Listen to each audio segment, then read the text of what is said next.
Я просыпаюсь утром. Я живу на Аль-Рахе, кстати. Делаю себе кофе, выхожу на балкон. У меня шикарный балкон с видом на канал. И мое утро всегда начинается с монтирования ТикТока.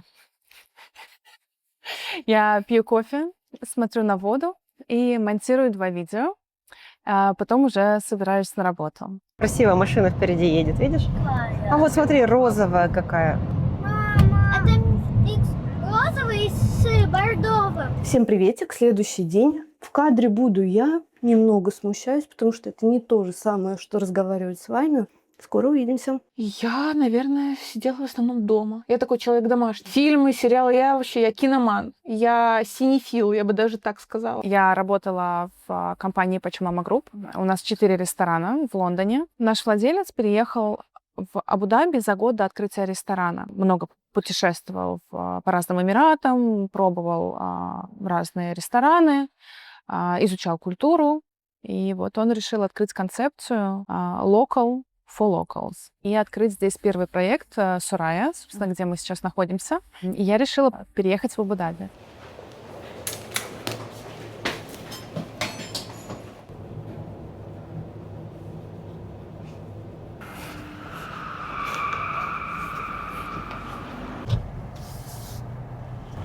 Встаю где-то в 7:15. Ну, вообще, Жаслан собирает ланчбокс.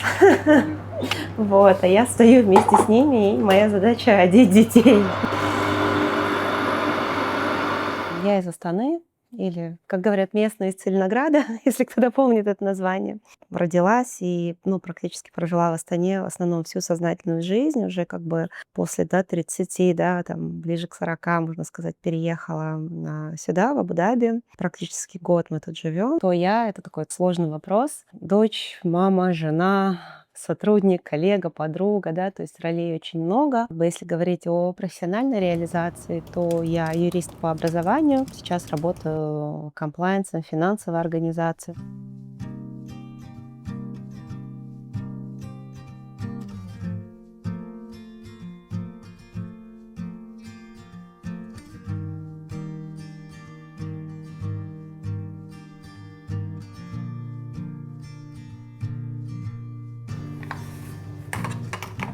Сейчас тебе матчи немножечко это стабилизирует.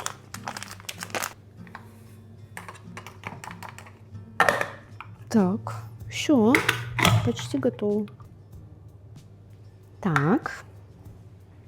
Меня зовут Юля, я живу в Абу-Даби уже 1,5 года. До этого мы прожили 2 года в Амстердаме, а до Амстердама я родилась и всю жизнь прожила в Москве. Самый мой нелюбимый вопрос в жизни — это когда меня спрашивают, чем я занимаюсь, потому что всегда кажется, что я ничем не занимаюсь. Я домохозяйка, но когда я была маленькой, я мечтала быть журналистом. Я помню, что мы жили достаточно скромно, и мама говорила, чтобы выбиться в журналисты, нужны связи, нужны знакомые.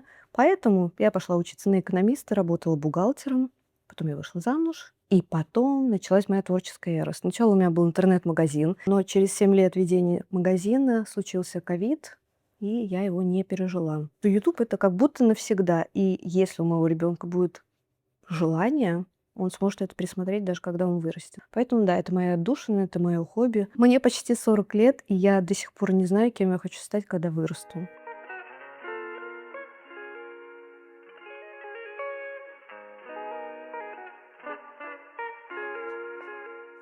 Да, я хорошо это помню. Это было чуть больше 3 лет назад. У нас был тогда план переехать из Турции куда-нибудь в Азию пожить. И здесь предложили работу. Муж согласился, мы сюда переехали, и я вместе с ним. И потом тоже здесь нашла работу, потому что я еще на тот момент и сейчас продолжаю работать в IT. Мы вместе с ним работаем. Все. У меня не было никаких переживаний, а лучше бы они были. Я приехала очень на эмоциональном подъеме, и все переживания случились со мной уже после. Первые 3-4 месяца был очень сложным городом. Он был слишком спокойным.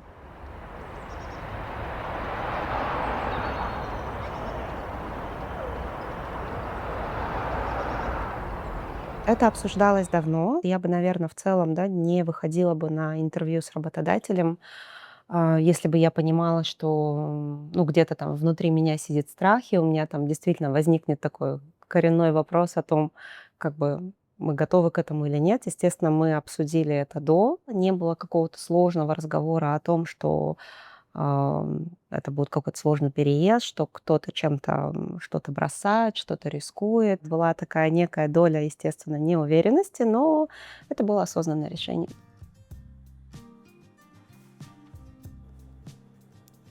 Я думала, есть ли здесь гречка. Актуальный У вопрос. меня был первый вопрос. Здесь гречка есть? Я обожаю гречку. Вот. Моя самая любимая каша — это гречневая.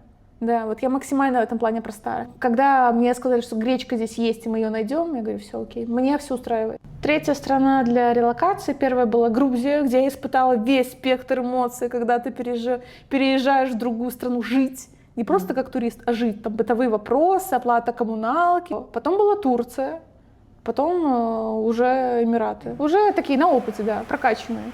Он хитрый, он меня очень хорошо знает. Он не говорил то, что предложение именно в Абу-Даби. Он всегда говорил в Эмираты, в Эмираты, в Эмираты. Говоря об Эмиратах, что мы себе представляем? Ну, автоматически в Дубае. Я себе составила план, чем мы будем заниматься в Дубае. Я все себе расписала. Потом он мне в какой-то момент говорит, а с чего ты решила, что в Дубае? Я говорю, так ты же говорил. Он говорит, я не говорил в Дубае. Я перекручиваю все это в голове, понимаю, что Дубай он не говорил. Он говорил Эмираты. Но я уже согласилась, и он уже дал согласие. Я злилась, да, был такой момент, что я прям, когда осознала, я не хочу уехать в твою пустыню, что я там буду делать. И очень расстроилась, я очень плакала, очень не хотела. Хотела все это открутить, отмотать, чтобы он отозвал это согласие, чтобы мы остались в Амстердаме.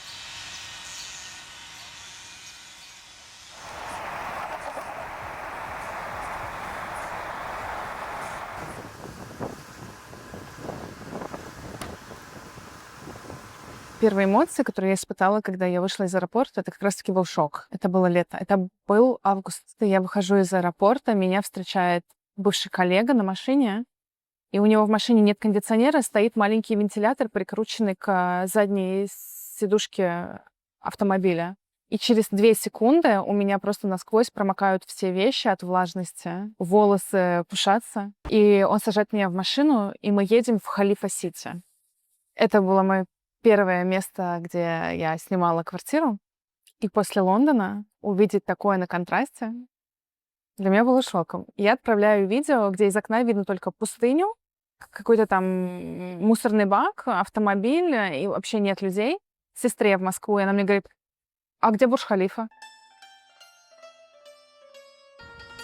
Так случилось, что мои первые воспоминания с Абу-Даби связаны не с городом, а с тем, как нас встретили. Мы приехали поздно ночью, прям максимально поздно ночью, это, наверное, часа 3 было. Нас не встретили. Хорошо. Потом подождали чуть-чуть, все-таки нас отвезли в жилой комплекс, где мы должны были жить первое время до того, как мы найдем свою квартиру. Подъезжаем, обращаемся на ресепшн, а на ресепшене говорят, что нас не ждут, а нас не уведомляли, и нам квартиру не дадут. И мы сидели с кучей чемоданов. Ну, сколько там килограммов, я просто даже не представляю. Когда ты переезжаешь из страны в страну, и параллельно к тебе еще едет 15-20 коробок. И мы сидели на тротуаре ночью. Видела, как выходит ранняя пташка, девочка погулять с собачкой. Прям такая заспанная, в пижаме. А мы сидим, непристроенные. Я Равилю говорю, приехали в твое Абу-Даби. Вот я так и знала, что здесь все вот так будет. Потому что был настрой странный. Мне кажется, что мы о чем думаем, то и притягиваем. Потом нормально все разрулилось. Нас на одну ночь увезли в другой комплекс на Садияте. Мы там переночевали. И уже после перевезли на Яс туда, где мы должны были жить. И обратно давай.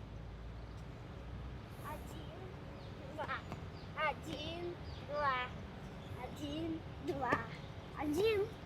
Сначала, конечно, тебя накрывает какая-то эйфория, что ты вроде как будто бы и в каком-то путешествии, живешь в отеле. Потом, естественно, ну вот это вот напрягает, что уже хочется чувства дома здесь. Квартиру, я думаю, мы нашли где-то после того уже, да, естественно, как получили визу, наверное, где-то за неделю. То есть мы отсмотрели буквально 3 варианта. Вот этот вариант был 4-м. Я сюда зашла, и потом я была одна здесь смотрела, и потом мужу пишу: "Мне очень нравится". Какую-то почувствовала уверенность в моем голосе, что, видимо, это та самая квартира, потому что до этого я ему говорила: "Ну, давай там вместе съездим, посмотрим, ты там посмотришь, что-то скажешь". Тут как-то все совпало. Мы сразу приняли решение, что вот это наша квартира, нам здесь нравится все, и локация, и в целом комьюнити, подъезд, там, как бы фасилити. По устройству в школу тоже как-то все произошло очень быстро, за неделю. То есть мы искали школу территориально, то есть даже когда мы жили в Казахстане, у меня был такой подход, что садики, школы, они должны быть возле дома. Поэтому я вот обсмотрела, что тут есть рядом. Повезло получить место в русской школе одно, и в испанской школе тоже освободилось место. И вот как-то мы залетели там в последний вагон, по-моему, за 2 недели до учебы, если я не ошибаюсь, может быть, даже меньше. Сдали все документы, зачислились. Ну, в общем, как-то этот этап прошел очень хорошо.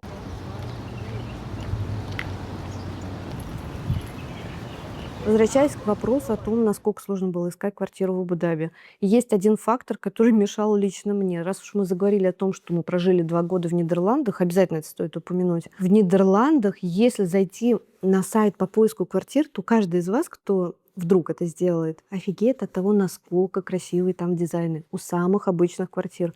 У ребят настолько врожден вкус к красоте, к прекрасному, к сочетанию, что ты за 2 года жизни там к этому привыкаешь, что ты это впитал и начинаешь в какой-то момент считать нормой. Я была удивлена, что здесь люди по вечерам после работы не собираются в пабах, да. Они не разговаривают друг с другом. Ты не можешь просто легко подойти к человеку и познакомиться. Для меня челленджем была социальная жизнь, потому что в Лондоне 12 миллионов людей, а в Абу-Даби 2 миллиона людей. Для меня, если нет динамики, я начинаю нервничать. Для меня комфортная жизнь вызывает дискомфорт. Когда все тихо и спокойно, я думаю, что что-то не так. А когда кризис, для меня легче, потому что я начинаю с этим кризисом бороться. Такая подумала, что я вообще буду делать в этом городе? Здесь никакого движения не происходит.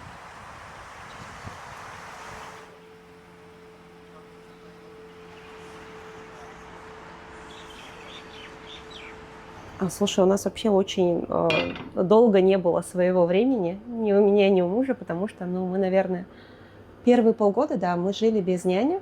У нас няня появилась только в конце января, поэтому было сложно со своим временем. То есть, ну, это был прям, ну, челлендж, потому что, ну, реально было ощущение, что ты заперт в клетке с детьми. Это было сложно. Я, в принципе, не могу сидеть на одном месте. Мне нужно движение. Вот для меня жизнь, она заключается в движении. Когда ты сидишь на одном месте, полезно замедлиться. Это 100% надо. Я тоже... Батарейка в какой-то момент садится на 0, и тебе нужна подзарядка. Ну, я это чувствую, я это вижу, так окей. Мы там ближайшую неделю-две сидим на энергосберегающем режиме, восстанавливаемся. Но когда есть ресурс, вот живчик, Юрчик активируется 100%, и я везде и всюду. У меня мозг начинает по-другому работать. На момент, пока ты только учишься и осознаешь, как ты будешь перекраивать свой привычный ритм жизни, как ты его будешь адаптировать к тем условиям, в которых ты оказался. Наверное, я больше переживала не о продуктах, не даже о съемках. Я переживала, что я здесь заново должна пройти вот этот момент, когда ты ищешь себе новых знакомых.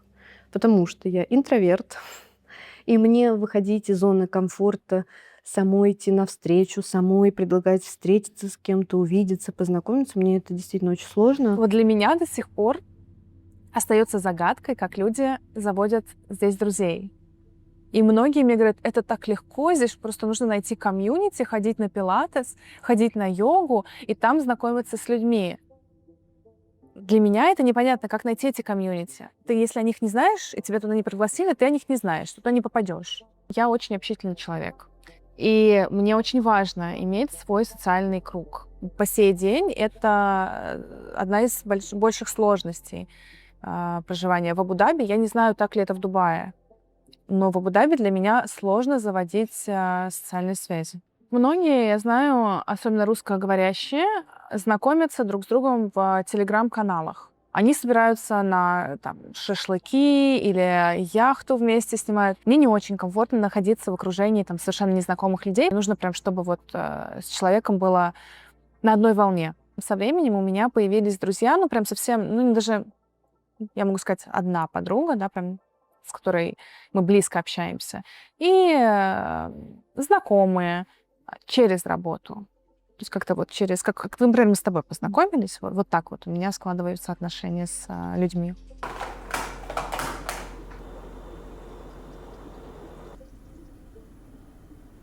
Каждые полгода я ездила в Беларусь. Когда ты приезжаешь домой, в Минск, там все привычно, там большинство моего окружения, моих близких друзей, и там всегда есть какие-то движухи. Там есть театры. Я очень сильно люблю театры. Для меня это как глоток свежего воздуха. Здесь этого нет по понятным причинам. Я приезжала и напитывалась. Но понятное дело, что если ты приезжаешь раз в полгода, вобрал это в себя, то через какой-то период этот дофамин заканчивается. Все, и на второй год я поняла, что надо что-то делать. Что-то такое, чтобы доставляло мне удовольствие и возвращало вот этот вкус и эмоции к жизни, потому что когда ограничивается твоя жизнь и твой день такими вот бытовыми вещами, как работа, дом, тренажерный зал, иногда ты куда-то выходишь, то ты как будто чего-то недополучаешь.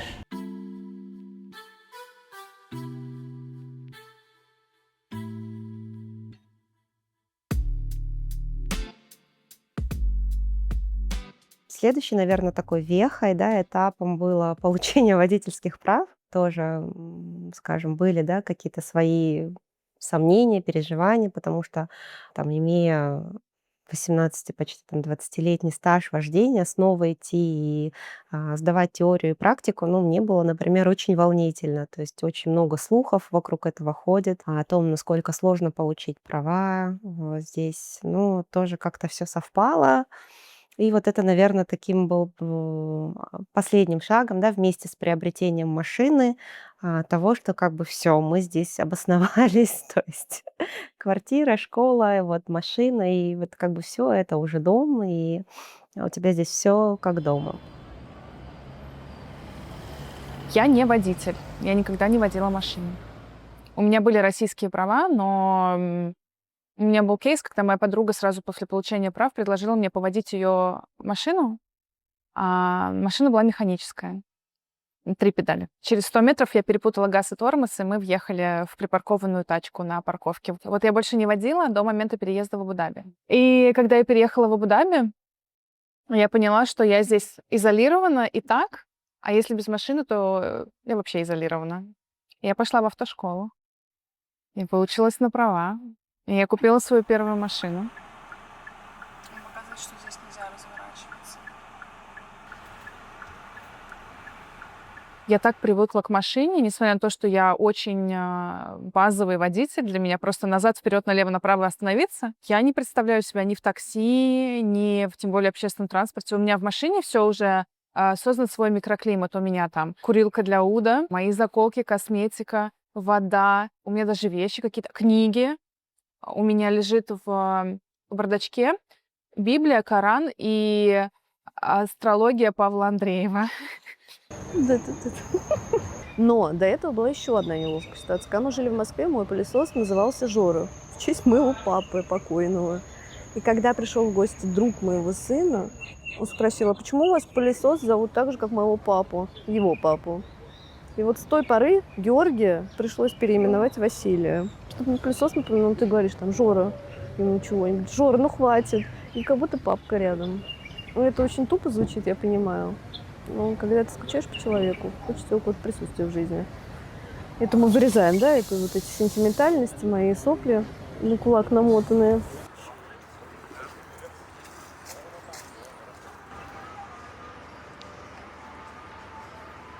Так получилось, что в тот момент я зашла на проект онлайн по видеосъемкам. Да, это было по видеосъемкам от нашего блогера из Беларуси. Мы познакомились с Юлей, лектором. И как-то так подписались друг на дружку в Инстаграме. Она в Дубае живет. И я смотрю, что она делает очень крутые, качественные встречи. Она лектор по искусству и рассказывает об этом легко, непринужденно, не академическим языком. Я такая думаю, о, класс, в Беларуси этого много, я сама ходила в Минске на такие встречи, а в Абу-Даби этого нет. Я в этот момент подумала, и я написала Юле, говорю, слушай, мне так нравится, что ты делаешь. Я говорю, ну я не поеду ради этого в Дубай. Вот при всем своем желании я не люблю Дубай, это не мой город. И ради того, чтобы вот чуть-чуть получить вот этих эмоций, удовольствия, я не готова преодолеть это расстояние. Он говорит, так что, я к вам могу приехать. Давай все это сделаем. Я заморочилась. Я нашла экран, проектор, договорилась с площадкой, позаботилась, подготовила меню завтраков, чтобы могли выбрать гости. Женская тема у нас была. Ты спрашиваешь, какая тема? Муза, творец, меценат о женщинах в искусстве. Это такая женская красивая тема. Соответственно, гости были все женщины, девушки. И я купила цветы для каждой. Такое вот было первое мероприятие, очень теплое, трепетное.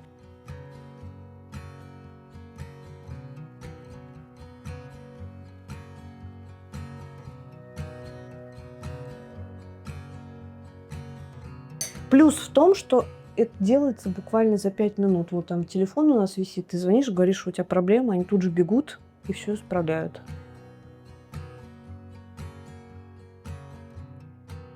Я бы не хотела себя называть домохозяйкой. Я не знаю, откуда этот стереотип в голове, что мне кажется, что это звучит чуть-чуть обезличенно.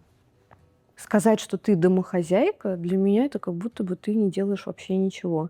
В целом так сложились обстоятельства, что когда родился сын, изначально ты сидишь в декрете, потом ты начинаешь заниматься, что тебе нужно его отвезти в школу, отвезти на кружки, ты превращаешься в его водителя прежде всего.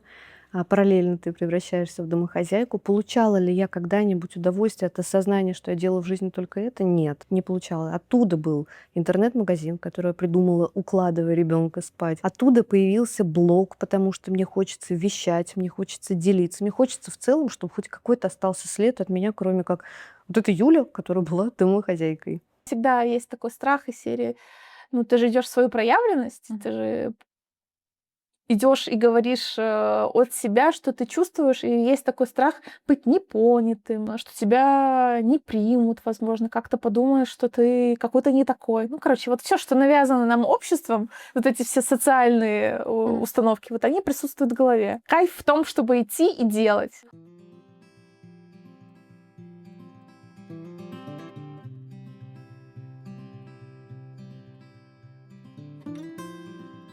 Я тут ходила в магазин у нас в соседнем доме.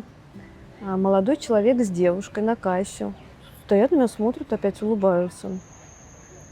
Здравствуйте, Юля. Я такая, ой, здравствуйте. В общем, это опять те, кто смотрели канал. Это маленький канал, но это люди живые. Я смущаюсь. Знаешь, когда интроверт вещает, записываешь, разговариваешь с камерой, ты же не осознаешь до конца, что ты разговариваешь действительно с большим количеством людей. Ну там, пусть это 1000, но это все равно достаточно большое. Если эти 1000 тут выставить, это же много-много. Но ты же не осознаешь в этот момент, ты просто вещаешь что-то на камеру, рассказываешь. А когда эти люди всплывают в жизни, они живые, они прикольные, это странненько чуть-чуть, да. Для меня. Важно себя подчеркивать для меня. Вот, я сделала анонс, и первые люди, которые ко мне пришли, это была часть моих знакомых, которые у меня уже здесь появились. Что-то в районе 14 или 13 Ну, человек. так нормально. Да, это было много. Ты волновалась, помнишь? свои эмоции? Конечно, ты что, как там не волноваться? Первый раз в жизни я организовываю мероприятие, я приглашаю туда людей, и я думаю о том, чтобы им было комфортно. Я подключила все свои нейронные связи, которые есть в моей голове, подумала, как бы я хотела, будучи гостем, прийти на это мероприятие, что было бы мне важно. Что было бы важно, что мне понравилось. Чтобы мне понравилось, чтобы у меня были приятные, хорошие впечатления, я получила удовольствие от... И это было очень теплое, прекрасное субботнее утро. Ощущения свои помнишь? Да, я каждый раз... Это было больше как фейерверк вау-эмоций или типа, уф, можно выдохнуть? Нет, это был кайф. Я обычно очень сильно заряжаюсь от людей, и там была такая энергетика, очень теплая, добрая, женственная, и девчонки все такие разные, интересные. Я зарядилась, как вот эта батарейка Duracell, и вот меня прям прет.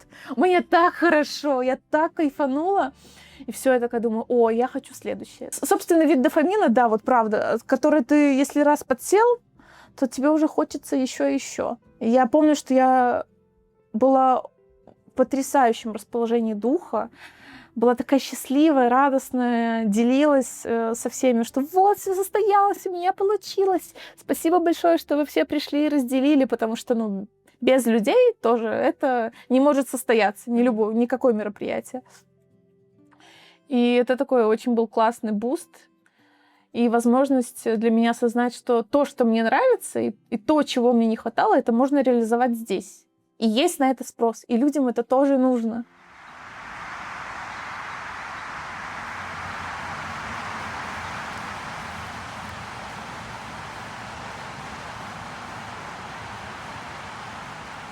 Нет.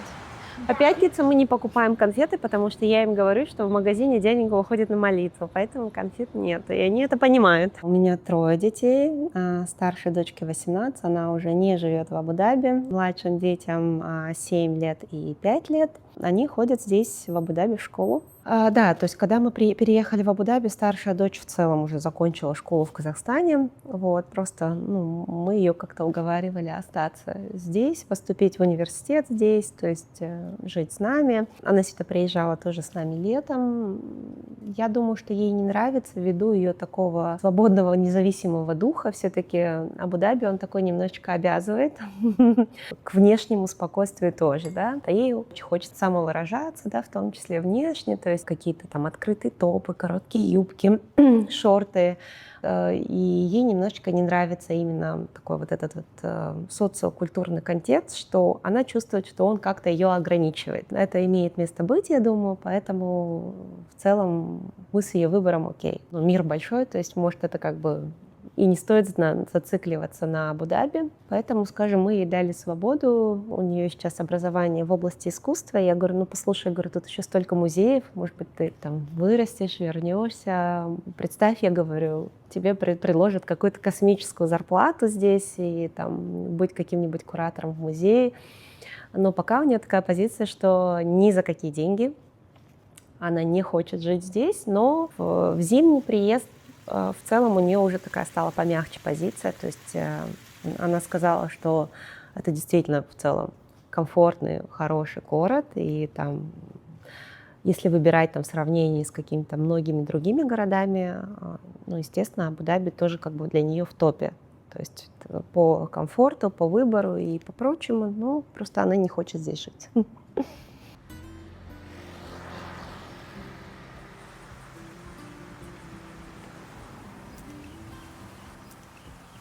Про Абу-Даби говорят, что здесь время течет медленнее, и ты успеваешь сделать больше дел. И мы в тот момент были в Садиат Beach Club, лежали на пляже, пили чай, и я подумала, что нигде, где я до этого жила, я никогда во время будних дней не лежала на пляже, не пила чай. И в этом есть смысл, что время здесь течет медленнее.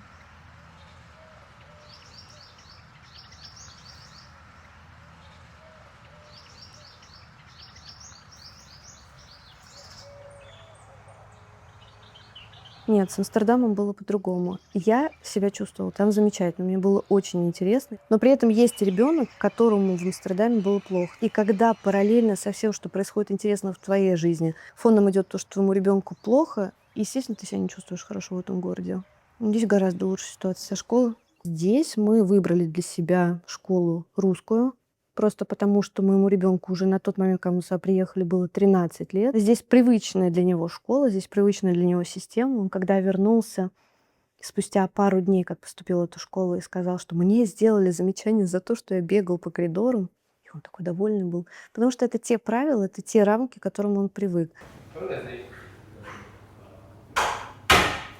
Все, приятного тебе аппетита, а вечером поешь тогда фунчозу, ладно? Мне кажется, что ему это пошло на пользу. Он научился искренне справляться с какими-то кейсами, ситуациями в своей жизни, он стал научился легче справляться с какими-то ситуациями. И уже как будто бы нету ситуации, где он не сможет адаптироваться. Если бы я даже представила себя в его возрасте, то я, мне кажется, во многих ситуациях сдалась бы в тех ситуациях, в которых не сдался он.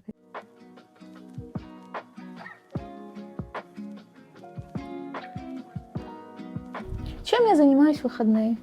У меня в выходные супер простая программа.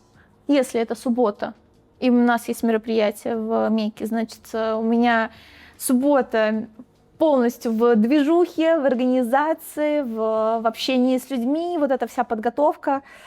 И потом наступает период затишья. Всю субботу я отдыхаю, и в воскресенье я провожу тоже чаще всего дома. Что я делаю?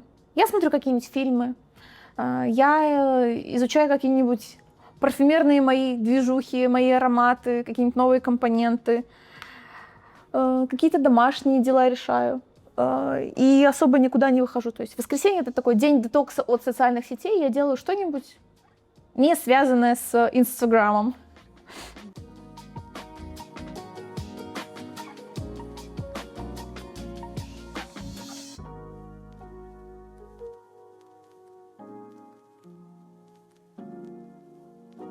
Ну-ка, посмотри на меня, я не вижу. Все чисто теперь, Жамиля.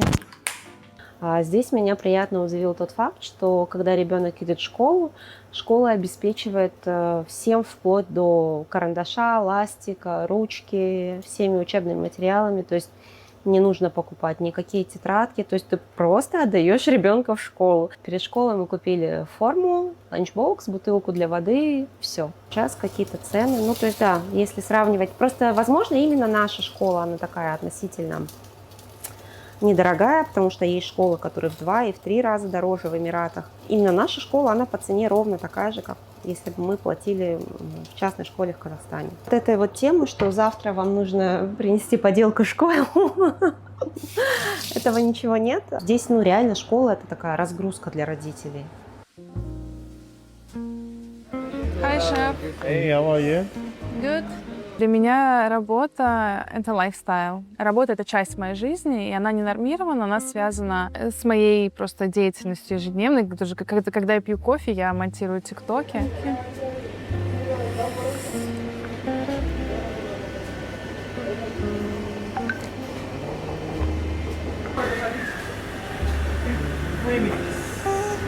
Oh, this one?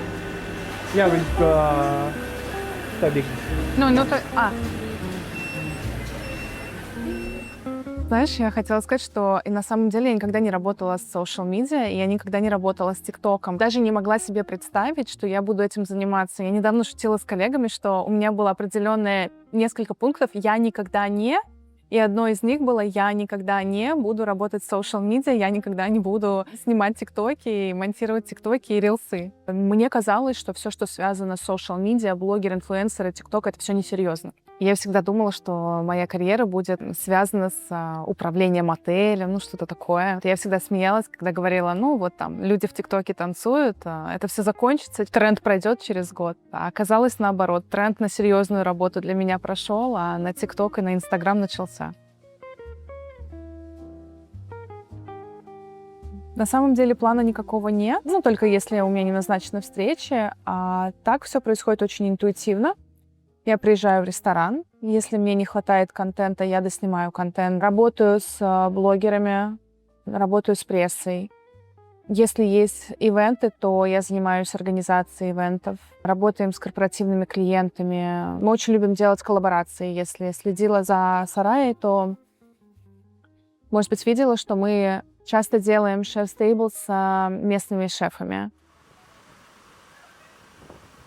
Если это будни, то мы встаем утром, собираем детей в школу, отвозим детей в школу.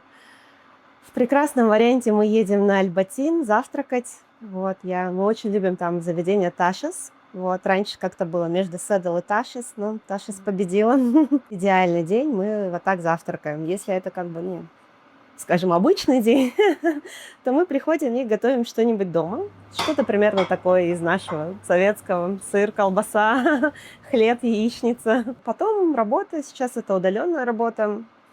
На следующей неделе, я надеюсь, выйдем в офис. Все-таки мне нравится работать в офисе. Я не знаю, как другим, но я себя в офисе чувствую хорошо. Офисный человек. Вот. Ну, в целом, это такая размеренная, комфортная жизнь. Ты знаешь, наоборот, был город, вообще страна, где я делаю впервые то, что я никогда не делала до этого.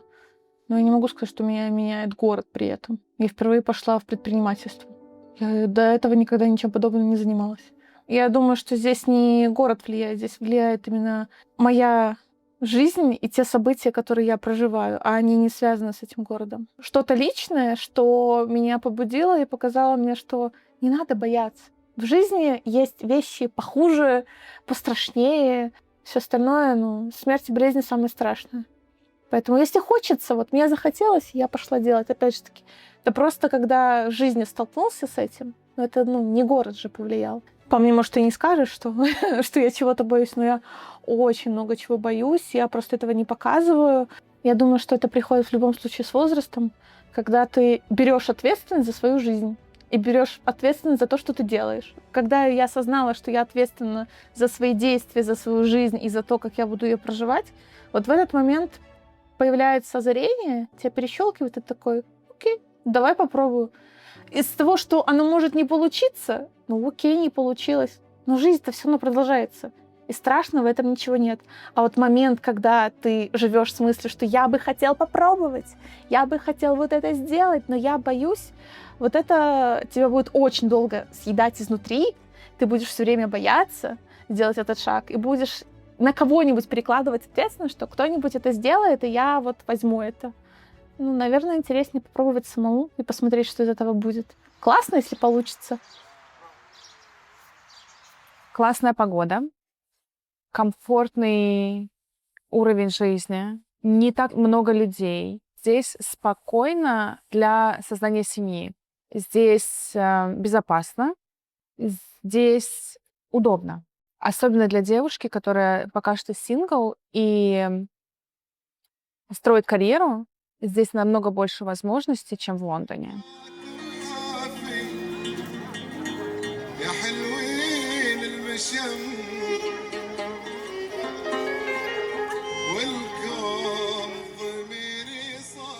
Для меня лично это все там начинается с туалетов. Я всегда говорю, что больше всего, почему я скучаю, когда я уезжаю отсюда, это чистые санузлы, безопасность, возможность, где угодно оставить что угодно и знать, что это не заберут. Муж у меня тоже немножко тревожненький, и мне кажется, что он здесь немножечко расслабляется и знает, что если я где-то что-то забуду, сумку, детей, то с ними все будет окей. Вот. Поэтому, наверное, безопасность — это такое... Безопасность, спокойствие — это тот фактор, из-за которого и мне, и ему хорошо здесь. Я живу свою лучшую эру. На самом деле, я не знаю, как так сложилось. Во-первых, я супер довольна тем, как сложилось мое окружение в этом городе. И как будто бы, знаешь, вообще в целом, вот когда мы говорим, как тебе живется в Абу-Даби или там в Амстердаме, все зависит от того, с кем ты общаешься. По крайней мере, мне кажется, что это так. Если ты довольна своим общением, если у тебя люди, с кем в целом вам интересны одни и те же вещи, тем интереснее будет проходить твое время. Как проходит мой день в Абу-Даби? На данный момент я просыпаюсь, не успеваю даже позавтракать, встречаюсь с подругой, мы завтракаем в каком-нибудь месте. Дальше мы едем в любое интересное из списка отмеченных на карте мест. Потом мне нужно вернуться домой, здесь там прибраться или что-то приготовить, но уже в приподнятом настроении, потому что я зарядилась, вдохновилась. После этого нужно успеть вечером сходить в спортзал, а еще позже вечером, вот мы говорим про будние дни, спуститься вниз в кофейню и еще выпить по чашечке кофе с мужем. Давай, наливайся. Стой, Анечка, я забыла вставить капсулу. Это будет серым цветом. Господи. Но у меня однозначно поменялся мой досуг, как я провожу свое свободное время. Я часто приглашаю подруг домой. Мы готовим, дома курим кальян, мы ходим на кофе. Здесь, в Абу-Даби, это целая культура пойти попить кофе. Мы одеваемся, красимся, мы едем за 30 километров на Аль-Батин, чтобы попить кофе в Ташас. Нигде в другой стране ты просто не предпримешь столько шагов, чтобы попить кофе.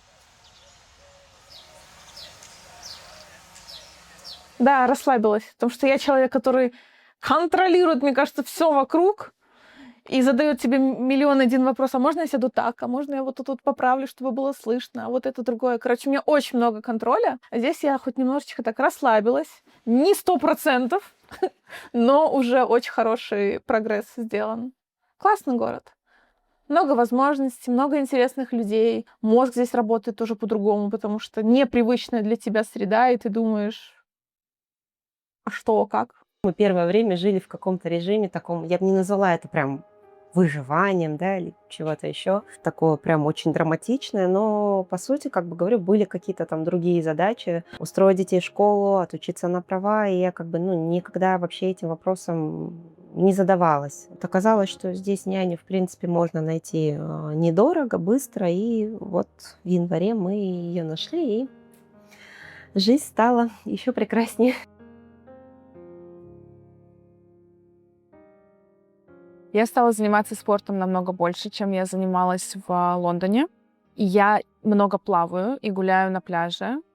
Для меня это самое большое достижение переезда в Абу-Даби. На самом деле у меня было два повода сюда переехать. Один, я попробую тебе потом показать на видео. Когда я уезжала, я сделала себе карту Revolut банковскую с гравировкой «My savings for my own flat in Abu Dhabi». Цель переезда в Абу-Даби была купить свою квартиру. У меня все так в жизни происходит. Я сама себе придумаю план и сама целенаправленно к нему иду. В Москве я бы не хотела жить, по нескольким причинам. В Лондоне я бы хотела жить, но я не могу себе это позволить финансово. А в Абу-Даби для меня сложились несколько пунктов, которые я посчитала для того, чтобы я могла комфортно settle down, я могла бы переехать сюда.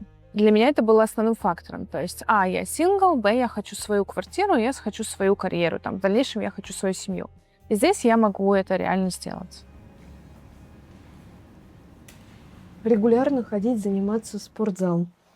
То есть йога, пилатес или йога в гамаках, они всегда были? Ну, последние несколько лет, еще до переезда в Амстердам, то ходить в спортзал на дорожку кардио каждый вечер, это уже появилось здесь, в Абу-Даби, по простой причине, что не пользоваться возможностью присутствия зала в доме было бы очень глупо, как по мне. Это страна, где все для людей. Куда бы ты ни пришел, все для тебя. В каждом билдинге, да, здесь внизу есть джим, и я в него пошла только вот первый раз, наверное, в этом году, потому что, ну, как бы до этого просто не было времени, было вот это вот какое-то чувство вины, что ты сначала на работе, и так не видишь детей, вечер ты должен проводить с ними, поэтому, да, долгое время этого времени на себя вообще не было, поэтому мы сейчас только-только узнаем, да, на что можно потратить в целом свое время. Не знаю, это показатель или нет, но мы, например, не были в кино. Как-то оно так у нас выпало из ценности того, куда вместе сходить, как провести время. В основном, когда няня остается с детьми, это обычно пятница вечер, мы куда-нибудь выходим посидеть в ресторане, в бар, просто здесь, вот, ну, например, в прохладные дни, да, там просто прогуляться по Аль-Батин.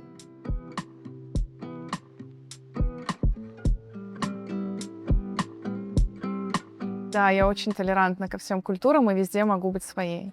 И когда я куда-то путешествовала, все предполагали любую страну, но не Россию. И я была грузинкой, дагестанкой, еврейкой. Пару раз я была из Индии, ливанкой. И у меня есть такая особенность. Я, во-первых, обожаю и уважаю все культуры, все религии. И могу слиться с любой культурой. Если, например, я в Эмиратах, я могу одевать абаю, джалабию, куривать квартиру бухуром или удом. Поеду в Индию, надену сари, не проблема.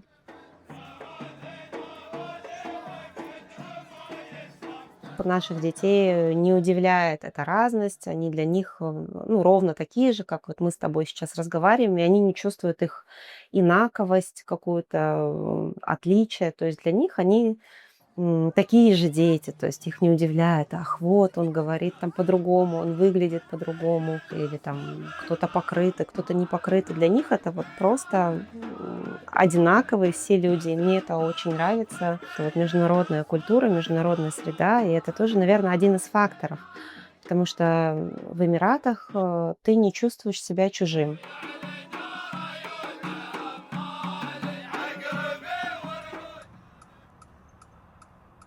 Кем я стала здесь?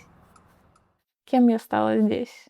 Кем я стала? Слушай, да, предпринимателем, вот ты правильно сказала, предпринимателем. И парфюмерные свои увлечения трансформировала в то, чтобы нести это в мир. То есть быть парфюмерным гидом для других людей, проводником в мир ароматов и парфюмерии, лектором, да, синефилом 100%. Я здесь стала смотреть больше хороших, качественных фильмов, быть более избирательной. Замедлилась ли я здесь? Может быть, чуть-чуть, отчасти. Расслабилась, скорее, я бы так сказала. Не замедлилась, а расслабилась. Сейчас мне кажется, что я более естественная. Ну, практически я бы сказала, что максимально естественная.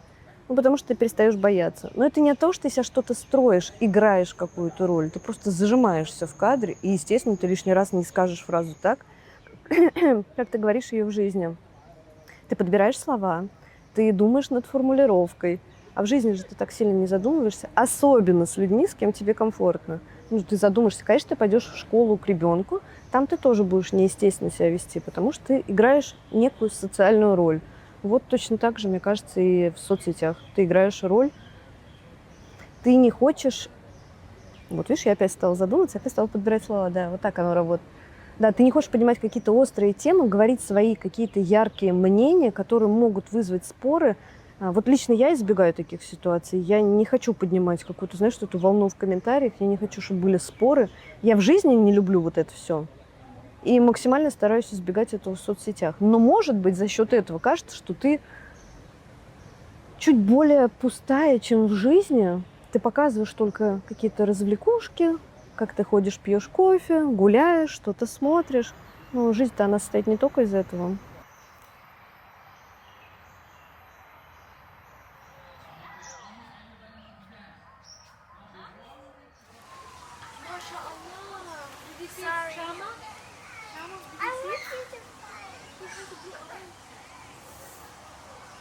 Я очень люблю изучать людей. Поэтому, наверное, я изучала и астрологию, и психологию немного.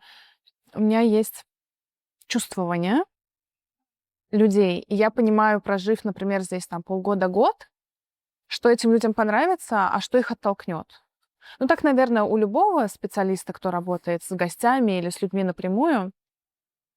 Но вот я, например, чувствую тренд для Эмирати. Наверное, здесь нужно пожить, пообщаться, и именно пообщаться с точки зрения профессиональной, когда они тебе скажут, куда они любят ходить, кто их кумир, что они любят есть, что они смотрят, что они покупают, что они надевают. И отталкиваясь от этого, тебе нужно подстраивать контент под их предпочтения. Там вот самый базовый пример. Ты можешь создать гениальный продукт, он будет очень прикольный, он будет работать на Западе, и здесь его совершенно не поймут. А здесь ты просто возьмешь то, что они уважают и обожают, совместишь со своим продуктом, и они будут в восторге, они это поддержат. Очень интересно всегда слушать, как другой человек описывает аромат, какие у него ассоциации, что это, какие эмоции в нем это вызывает. Для меня это повод заглянуть в голову человека и узнать, а как он чувствует этот мир, как он воспринимает запахи, которые внутри него, вокруг него, извините. У меня подруга, как-то я сделала ликбез, принесла ей несколько ароматов, там что-то до 10, я ей подсовываю, говорю, чем пахнет? Она говорит, не мое. Я говорю, а еще вот этот аромат, как ты думаешь, куда его можно было бы надеть? Там, на свидание ты бы его надела? Наверное, нет. А почему? Ну, как-то вот мне некомфортно тоже. Тут все по-разному. Кто-то через тактильное ощущение, кто-то через образы, кто-то через... Я через цвета вообще вижу. Иногда. Для младших детей дом все еще в Казахстане. У них до сих пор как бы не покидает ощущение, что мы здесь временно, и они все время рвутся в Казахстан пока еще. Связь с родными у них очень сильная. Для них-то дом именно, ну, как бы не как физическое, да, даже пространство, то есть там у них нету какой-то там тесной связи именно там с квартирой, да, или с чем-то, вот именно в таком масштабном формате, что там Казахстан — это родина, что там наши близкие там, и это, ну, такой в целом для них большой дом. Да, я думала над этим вопросом. Дом там, где моя семья и где мое новое окружение. Есть такая интересная фишка, чем больше лет проходит, когда ты не живешь дома, тем сложнее возвращаться. Ты приезжаешь, да, есть база какая-то, люди, с кем ты уже десятки лет дружишь, но твои последние события из твоей жизни, они связаны уже не с городом, в котором ты родилась и какое-то время прожила, а связаны с новым местом. В эту минуту я, конечно, считаю Абу-Даби домом, но есть ли такое понятие, что ты считаешь домом сразу два города? Потому что стереть город, где ты родилась, где родился твой ребенок, что самое важное, где рос твой ребенок, естественно, эти воспоминания, они окутывают, когда ты туда приезжаешь. И ты приезжаешь домой. То есть, говоря, я приезжаю в Москву, я приезжаю домой. Но при этом, находясь в Москве, и думая, выбирая дату, когда мы полетим сюда обратно, мы тоже говорим, ну что, полетели домой? Как вот одновременно два дома может быть? Значит, может. Я пока просто не встречала тех людей, да, которые тут навсегда. Поэтому, ну, пока есть ощущение, что все мы здесь временно, но это как бы то место, где мне хочется задержаться. То есть это то место, где, возможно, да, я хотела бы там, ну, действительно там рассмотреть покупку недвижимости, прожить, да, там сколько это будет возможно. Вот, пока это так. Белый, простор, тишина. И вот знаешь, когда нет никаких звуков громких вокруг. Вот такой. Yeah. I think it works. Thank you. Абу-Даби цвет синий. Синий, во-первых, мой любимый цвет.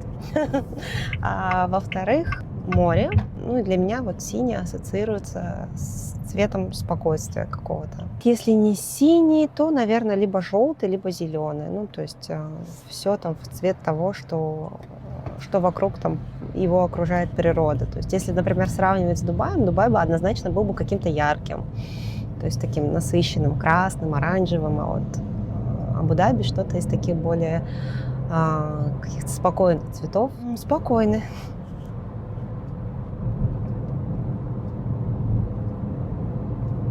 Если существительное, то дом. Знаю точно ответ на этот вопрос, потому что, когда я придумываю название для своих роликов, я люблю использовать какой-нибудь смайл. И вот, задумываясь про Абу-Даби, в голову приходит рыжий оттенок. У меня есть ежедневник рыже-голубых оттенков. Покупала я его, уже зная, что перееду в Абу-Даби, в Амстердаме, потому что он у меня четко ассоциировался с пустыней. Небо и песок. Жаркий. Очень жаркий. Это самое страшное прилагательное, которое можно применить к Абу-Даби. Несмотря на то, что не всегда жарко, испытав один раз то, что испытал любой человек, который прожил здесь целый год, и застав каждый из сезонов, ты будешь говорить, что жаркий. Тихая гавань. Такая, знаешь, спокойная, бриз, солоноватый. Вот я бы это чувствовала как такой соленый морской бриз рядом с пустыней, как, знаешь, как кадр из «Дюны». Вот как раз-таки. Вторая «Дюна» заканчивается кадром, когда он подходит к краю пустыни и видит вот бриз этот морской и волны. Вот мне кажется, вот это идеально. Какая-то такая вот соленоватость, травянистость, хотя ее здесь нет, сладость, специи. Есть же мемы «Сделала лимитку Абу-Даби», но то, как сделали они, я вот не так ощущаю. Мне не хватает в этом аромате именно вот ощущения залива, то есть именно вот морских каких-то аккордов, нот. Все-таки это пустыня, но рядом есть залив.